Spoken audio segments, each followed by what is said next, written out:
கூட்டில நெறிஞ்சிருக்க கஞ்சியில் கரைஞ்ச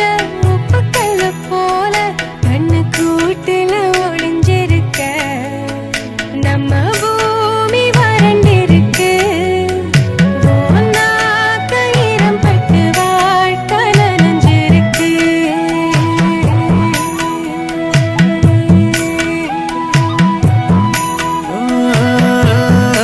அவத்த பொண்ணே சாவத்த பொண்ணே அழிச்சாட்டிய நேரடி